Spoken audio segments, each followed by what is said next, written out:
Every scandal has a backstory, every conviction, a conspiracy buried beneath the surface.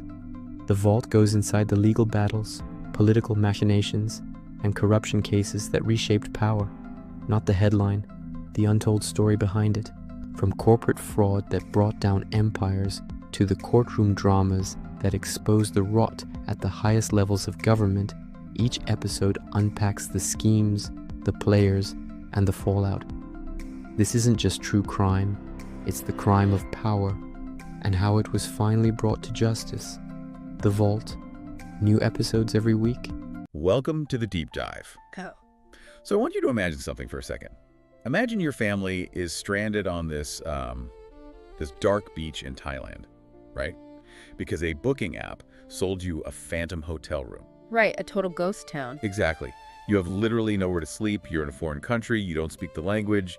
And, you're panicking. Which is completely understandable. Yeah. But then, and this is the crazy part, imagine that when you finally get a second to ask for your money back, that same app doesn't just say no. They actually accuse you of violating United States anti-terrorism laws. It sounds like a joke, but it is entirely real. It's wild. So today, we are opening up a massive stack of sources to figure out how the digital travel industry got to this point. I mean, we've got raw, newly translated legal complaints against the booking platform Agoda. We also have a massive trove of Better Business Bureau complaints against their giant competitor, Trip.com. Right, and we're looking at the Federal Trade Commission's new regulatory rulings on junk fees, plus dozens of press releases from Wall Street law firms about this massive $8 billion securities fraud class action. The mission today really is to follow the blood trail. And in this case, the blood is the capital that's being extracted from everyday travelers like you. Yeah. We are treating the history of these digital platforms as an active crime scene.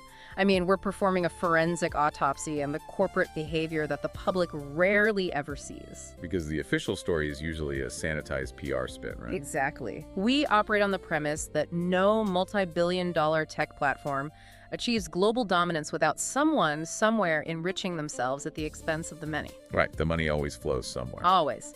So we're going to build this narrative brick by brick with primary sources.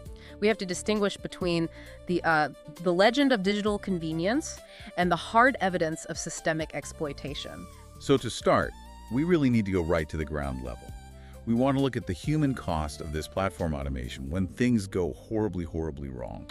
Which brings us back to that beach in Thailand. Yeah, let's examine the specific case of a French family. Quentin Mulhad, Bernice Sauvé, and Arlette Sauri.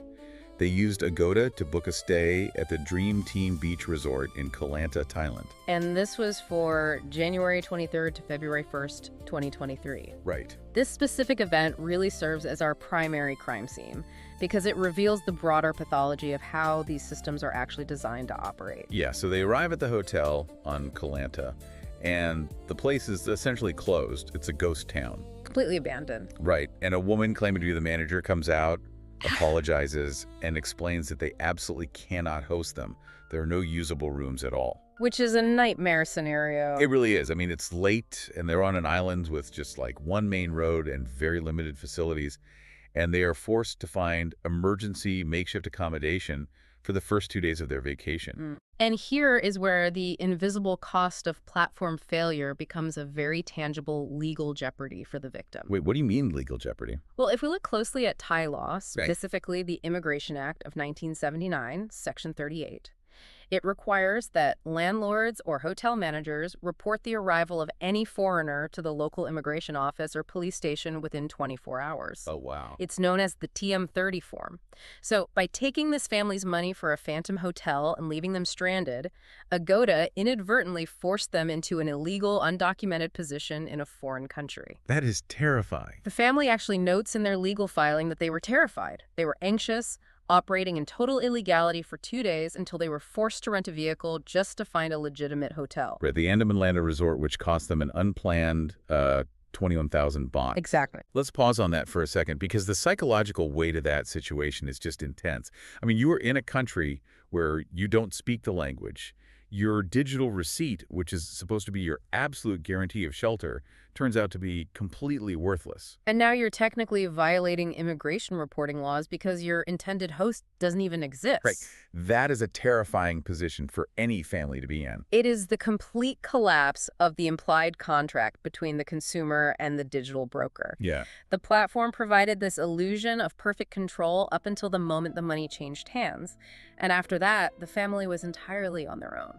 And here is where the story takes this really fascinating turn regarding how the platform handles the fallout. So, Quentin, whose first language is French, not English, he sends a frantic email to Agoda trying to explain the situation. Right, the language barrier is key here. Exactly. In the email, he uses the English phrase check-in to describe the physical act of arriving at the property. Yeah, he writes that they checked in to find the hotel closed. Even though they never received a key, never signed a register, and were turned away immediately. He used a colloquialism. I mean, in his mind, checking in just meant, we showed up at the front desk. Makes sense. But this is where we see the architecture of the system at work. Agoda's automated defense mechanisms, they do not read for nuance or context. They are programmed specifically to scan for liability loopholes. So they're just looking for keywords. Exactly. The moment their natural language processing algorithms detect the phrase check-in, the system automatically categorizes the transaction as fulfilled. Wait, are you saying a human being didn't even read the email to see the context? To see the part where he says the hotel was closed? In the initial stages of these disputes, human intervention is incredibly rare. Wow. The platform relies on automated triage. The algorithm saw the keyword, cross-referenced it with the reservation dates, and flagged the booking as consumed. That is wild. Quentin made subsequent phone calls. He wrote follow-up emails explicitly clarifying in no uncertain terms that they did not stay there. But Agoda ruthlessly weaponized that single ESL mistake. Unbelievable. They denied the refund, pointing to that one email and claiming their system showed the family had checked in. I mean, that is like renting a car, finding out it has no engine, and the rental company refusing a refund because you sat in the driver's seat and turned the key. That's a great way to put it. It is an automated denial of reality. How does the platform justify ignoring the actual context of the situation? Because acknowledging reality introduces friction into their revenue stream. Right, it hurts the bottom line. Exactly. If they admit the hotel was closed, they have to reverse the transaction, they have to claw back the commission from the supplier and adjust their daily revenue metrics. Which is a massive headache for them. It is far more efficient, from a purely algorithmic standpoint, to enforce the literal text of a single misunderstood phrase. But the family had proof. I mean, they didn't just give up. They tracked down other tourists who arrived after them, who were the first actual guests, when the hotel partially reopened days later. Yes, the evidentiary trail here is crucial. And these tourists provided Quentin with horrifying photographic evidence of the rooms. The file contains these photos, and they show a mattress that is utterly destroyed. It's torn wide open, with green foam and dark brown stains exposed everywhere. It's completely unsanitary. The room is visibly uninhabitable. So how does an automated system argue with photographic proof of a destroyed mattress? It argues by shifting the burden of proof to an impossible standard. The platform demands that the consumer prove a negative. What do you mean by that? Well, Agoda essentially required Quentin to prove that he did not sleep in that bed. How do you even do that? Exactly. How do you prove you were not somewhere? The photographs prove the bed was disgusting, sure, but they do not prove Quentin didn't sleep in it, at least according to the Kafkaesque logic of their customer service protocol. That's so infuriating. The platform ignores the subsequent recorded phone conversations and the photographic evidence because engaging with that evidence would require human arbitration, and human arbitration costs money. So the strategy is simply to put up a wall of automated responses until the customer gets exhausted and just gives up. That's the playbook. But Quentin escalated the issue. He demanded accountability. And the defense that Agoda mounted in response to this escalation, I mean, it is one of the most bizarre things I've ever seen in a consumer dispute. This brings us to the cover story. The smokescreen deployed by the corporation when their automated denial inevitably fails. Right. When Quentin pressed Agoda for legal accountability, demanding their French legal entity information so he could escalate the dispute through local consumer protection channels, Agoda invoked international anti-terrorism laws. Hold on, that makes absolutely no legal sense. The Bank Secrecy Act and anti-terrorism laws are designed for financial institutions, tracking millions of dollars for cartels or terrorist organizations, not a €500 refund for a ruined vacation in France. It's absurd. How does a judge not laugh them out of court immediately? A judge absolutely would laugh them out of court. But the entire goal is to make sure it never gets to a judge. Oh, I see. I am reading directly from the translated case file here. Agoda cited the Anti-Money Laundering Act, Chapter 65A, the Terrorism Suppression of Financing Act, Chapter 325, and the United States Bank Secrecy Act, 31 U.S.C. 5311. You've got to be kidding me. No, they literally claimed in writing that providing their French legal entity information or processing the refund outside their highly restricted automated system could somehow facilitate tax evasion and violate counterterrorism financing laws. Let me make sure I understand the mechanics of this. Right. I asked for my money back because you sold me a fake hotel. Right. You respond by saying, if we give you the address of our legal department, we might be funding terrorism. Precisely. It is a highly calculated strategy of intimidation. They use compliance as a shield against basic customer service. I mean, think about the average consumer. When they're hit with a formal, legalistic wall of text threatening them with the U.S. Bank Secrecy Act, they're gonna panic. Oh, totally. I would panic. They will assume they have accidentally stumbled into a massive federal investigation, drop the 500 euro dispute, and just walk away.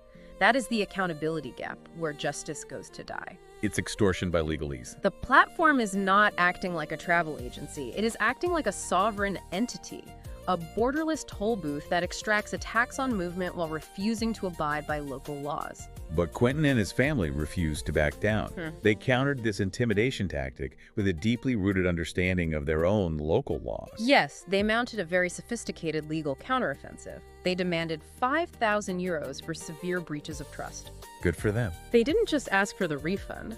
They cited multiple GDPR violations regarding how their data was handled during this dispute. They cited deceptive commercial practices, abusive clauses in the terms of service, and a very specific piece of legislation known as the Loi Toubon. Explain the Loi Toubon for us, because it seems central to why this family felt so legally empowered to fight back. The Loi Toubon, or the Toubon Law, is a major piece of French legislation enacted in 1994. It essentially mandates the use of the French language in official government publications, in all workplaces, in commercial contracts, and in all domestic consumer dealings. Okay, so it's a language protection law. Yes, but the core philosophy is about consumer protection.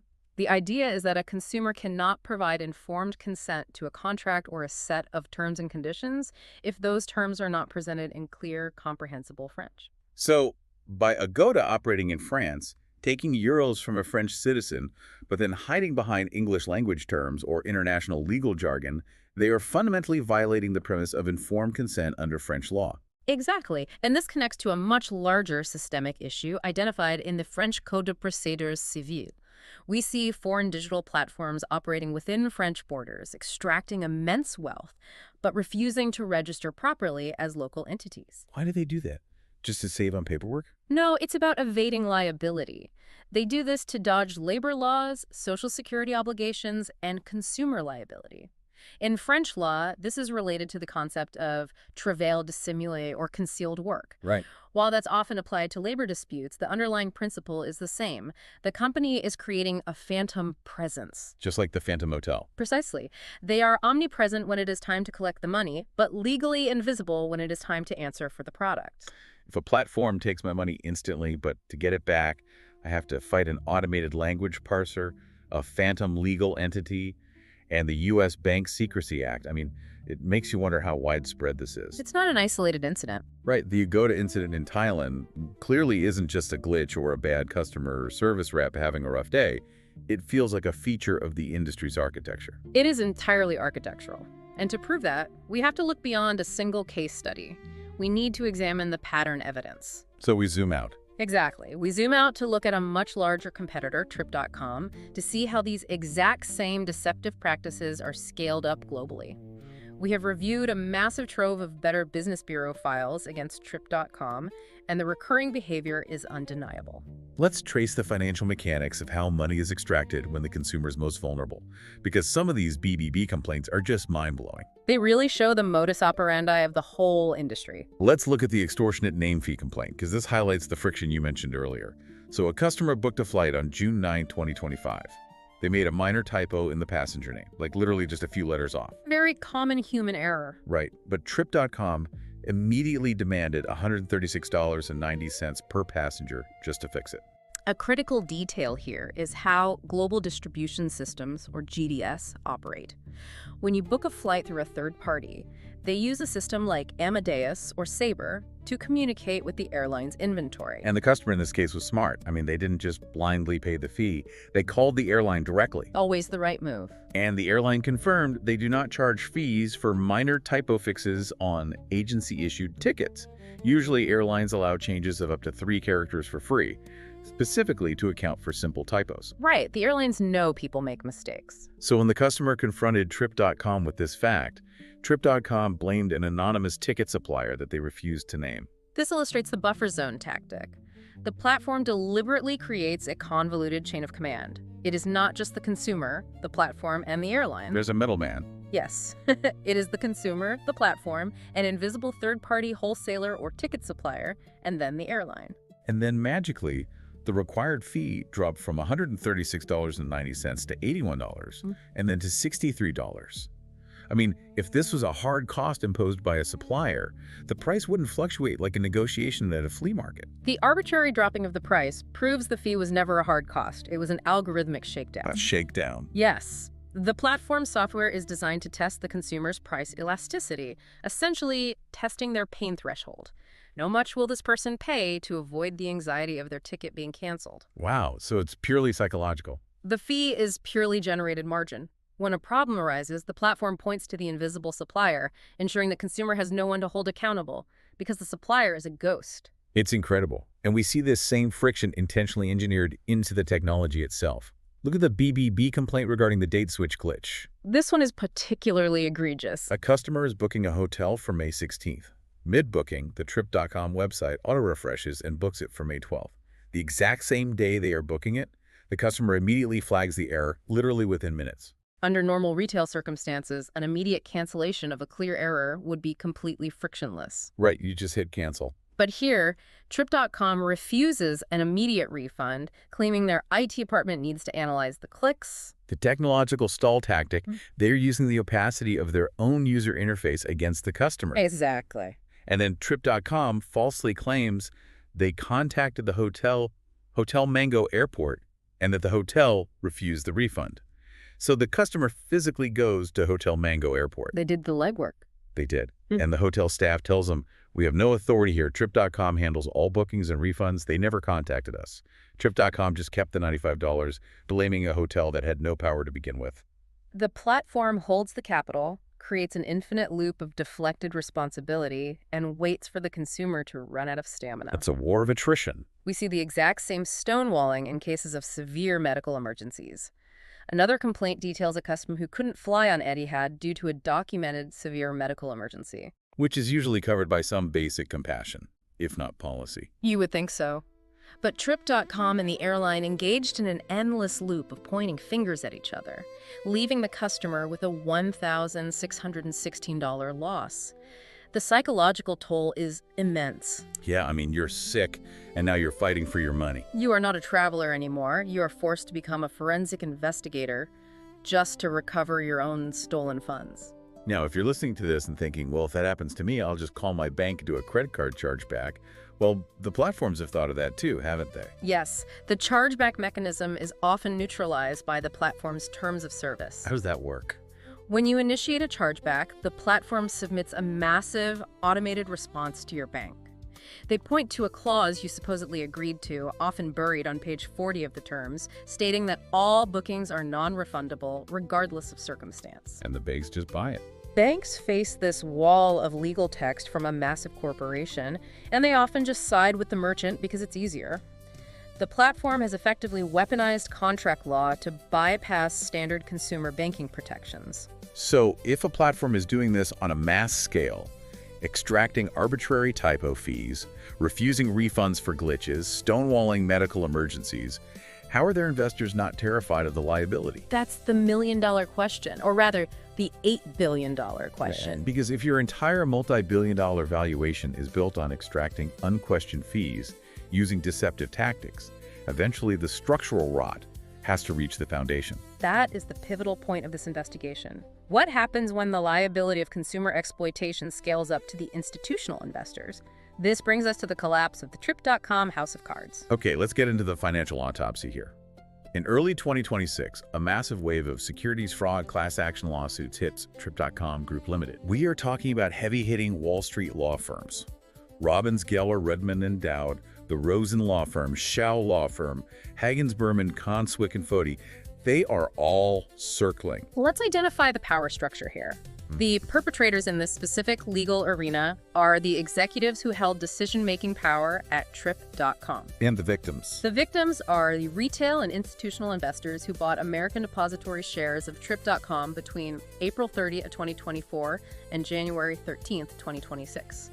This time frame is known in the filings as the class period. And what triggered this massive legal bloodbath? I mean, what was the catalyst? On January 14, 2026, Bloomberg drops a bombshell report. Right. They reveal that the State Administration for Market Regulation, the SAMR, in China is actively investigating Trip.com for abusing its market position and engaging in monopolistic practices. To understand the gravity of this, we have to look at why SAMR stepped in. The Chinese government, under its Common Prosperity initiatives, has been aggressively cracking down on tech monopolies that exploit the domestic consumer base or stifle competition. Exactly. For SAMR to publicly investigate a giant like Trip.com, it signals that the internal data regarding consumer abuses had reached a critical mass. The state could no longer ignore it. The market reaction to this Bloomberg report was instantaneous. I mean, the moment the article drops, Trip.com's stock craters. It was a bloodbath. It dropped 17.05% in the single day and then continues to slide the next morning. We are talking about the evaporation of a staggering $8 billion in market capitalization. $8 billion gone in 48 hours. The sudden evaporation of that capital is the smoking gun. It proves that the company's valuation was artificially inflated by practices the market didn't fully understand. So it was all smoke and mirrors. The lawsuits are claiming that Trip.com deliberately hid this regulatory probe and the underlying monopolistic practices from their investors. But how do you prove intent in a case like this? I mean, corporate executives will just claim they didn't realize the severity of the probe or that it was just routine regulatory oversight, right? Well, this introduces the vital legal concept of scienter. Yes. In securities fraud, scienter means the intent to deceive, manipulate, or defraud, or at the very least, a reckless disregard for the truth. Got it. The law firms, particularly the ones outlined by Schau and Rosen, must prove that the executors knew about the deceptive practices, knew they were material to the company's revenue, and actively chose to downplay the risk to investors. So they knew the foundation was rotting, but kept selling the house. They allege that Trip.com's incredibly high revenue returns were fundamentally dependent on the exact illegal monopolistic practices we just discussed. I want to highlight something incredibly specific from the Hagens-Berman investigation here. They mention looking into Trip.com's AI price adjustment tool. This is where the technology really gets weaponized. Yeah, this seems to be the technological bridge between the consumer fraud and the securities fraud. The lawsuit is investigating whether Trip.com was using AI not to optimize inventory or help consumers find better deals, but to implement algorithmic price coercion. And bait-and-switch tactics. Exactly, to artificially inflate the company's revenue to impress Wall Street. Let's unpack how algorithmic price coercion actually works. When you search for a flight or a hotel, the AI tool is not just looking at available inventory. What else is it looking at? It is looking at your cookies, your search history, your geographic location, and the device you are using. It gauges your desperation. Let's repeat. If it sees you searching the same route 3 times in an hour, it dynamically raises the price. It creates artificial scarcity, and once you begin the booking process, it deploys the drip pricing mechanisms and arbitrary fees we discussed earlier. So the algorithm's only directive is to maximize yield, and it has absolutely no moral compass. Precisely. It extracts hidden fees like the $136 typo fee and automatically denies refunds like the Agoda chicken trap. It's all connected. When a company's financial growth chart looks like a rocket ship because of these tools, Wall Street cheers and pours more money in. But if the fuel for that rocket is systematic, algorithmically driven theft from everyday consumers, the revenue is entirely illusory. It is a massive liability waiting to detonate. The irony is just staggering to me. The exact same algorithmic black box that told a customer, sorry, our IT department says you clicked the wrong date, no refund, is the exact same black box that eventually defrauded Wall Street hedge funds out of $8 billion. The monster they built to nickel and dime a stranded family in Koh Lanta grew large enough to swallow institutional investors in New York. Wow. The cover story presented to the public and to investors was technological innovation and market disruption. The reality was a digital Ponzi structure built on undeclared regulatory risk and consumer coercion. Which brings us to the final act of this deep dive. The regulators finally strike back. It's about time. The fallout from the Trip.com crash, combined with the outrage of thousands of consumers like the French family in Thailand, has finally tipped the scales. The era of what the source documents call platform immunity is rapidly closing. The regulatory bodies, who for years acted as passive accomplices by allowing these practices to flourish under the guise of technological progress, are finally being forced to act. Let's examine the FTC's sweeping new trade regulation rule on unfair or deceptive fees. We have deep access to the Federal Register documents detailing this rule. It explicitly targets a practice known as drip pricing. All right. So let me explain the mechanics of drip pricing, because it is something every single listener has experienced. That's when you see a hotel advertised for, say, $100 a night. But by the time you get through 5 screens and arrive at the final checkout, there's a $40 resort fee, a $20 booking fee, and a $15 cleaning fee. And suddenly your $100 room is $175. Exactly. The mechanism relies on a psychological concept called anchoring. The platform anchors your expectation to the artificially low initial price of $100. So you think you're getting a deal. Right. And as you invest time and emotional energy into the booking process, selecting the room, entering your personal details, imagining the vacation, the platform slowly drips the additional mandatory fees. We wear you down. By the time you reach the final screen, the psychological friction of abandoning the transaction and starting over on a new website is higher than the pain of just paying the inflated price. It is a highly engineered form of manipulation. And the FTC is finally saying this has to stop. The new FTC rule mandates that the total price, including all mandatory fees, must be displayed clearly and conspicuously from the very first moment the consumer sees the price. No more hiding fees until the end of the transaction. Exactly. And the coalition backing this rule is massive. The filings show support from U.S. senators, state representatives, consumer rights groups like the Consumer Federation of America, housing advocates, and legal clinics from universities across the country. But the corporate pushback documented in these sources is where the situation gets absolutely surreal. I mean, major industry lobbies fought this FTC rule tooth and nail. Oh, fiercely.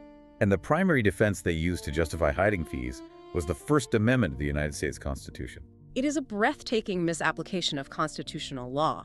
Corporate lobbies, including groups representing the hotel industry, airlines, and tech platforms, submitted formal comments to the FTC arguing that forcing a company to display the total price up front violates their constitutional right to free speech and commercial expression. Let me process this.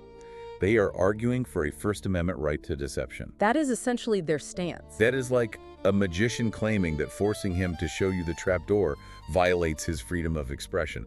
They are literally arguing that they have a constitutional right to lie to you about the price of a hotel room. It's incredibly brazen. But legally, how does the FTC dismantle an argument like that? Because the Supreme Court does protect commercial speech, right? Right. Where is the line drawn?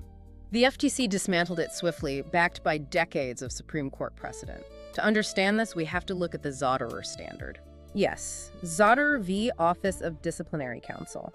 In 1985, the Supreme Court ruled on commercial speech. The standard dictates that while commercial speech is protected, the government can compel companies to disclose purely factual and uncontroversial information, such as the actual total price of a service, if that disclosure is reasonably related to preventing consumer deception. So the FTC essentially said, telling people the real price isn't a violation of your speech. Hiding the price is fraud. Exact. The FTC firmly stated that the rule does not prohibit truthful speech. It prohibits deceptive omissions. You cannot use the Constitution as a shield to commit fraud. Right. And this legal reckoning isn't just happening in the United States. It is a globally coordinated effort. Yeah, the sources mentioned that Australia is proposing digital economy legislation targeting consumer manipulation and subscription traps.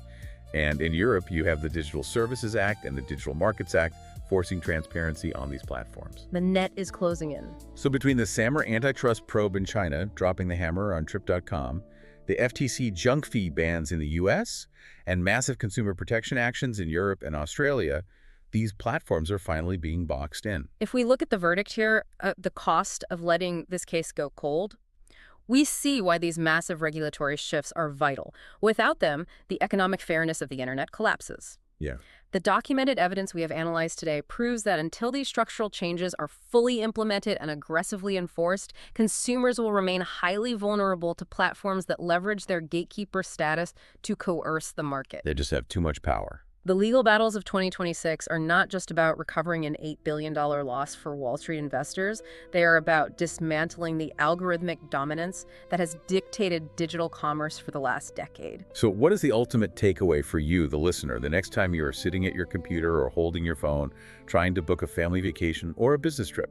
You need to remember that the platform you were using is not a neutral travel agent trying to help you on your journey. Not at all. They are highly optimized financial intermediaries designed to extract maximum yield from your transaction.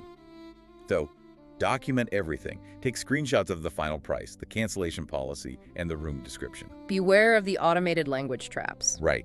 And do not let them blame an invisible third-party supplier when things go wrong. You must act as your own forensic investigator. Maintain the paper trail. Understand the laws in the jurisdiction where you are booking, and do not be intimidated by legal jargon designed to make you surrender your rights. Exactly. Because you can be absolutely certain that the platform's algorithm is maintaining its own calculated trail. I want to leave you with a final, provocative thought to chew on. We have just spent the last chunk of time looking at how these massive corporations use sophisticated AI pricing tools to extract maximum value from us, while simultaneously deploying automated customer service bots to deny our refunds and exhaust our patience. It's a two-pronged attack. Right. But as personal AI agents become more common, an AI assistant built into your phone that handles your life logistics, will the future of booking a vacation just be your personal AI battling Trip.com's AI in a milliseconds-long war over hidden fees, legal loopholes, and the U.S. Bank Secrecy Act? A war of the machines. Will human beings even be involved in consumer commerce a decade from now, or will it just be algorithms fighting algorithms in the dark, constantly probing for weakness? A chilling prospect. When the machines negotiate the terms, the human element, like the terrified family stranded on the beach in Koh Lanta, becomes nothing more than a statistical rounding error in an automated ledger. That brings us right back to where we started. We crave the precision of a digital transaction. We want the digital receipt in our inbox to just mean we have a safe bed to sleep in. But until the regulatory trapdoors are nailed shut globally, that receipt might just be a mirage. Thanks for diving deep with us today. The Vault Unlocked. Like and follow @real_the_vault.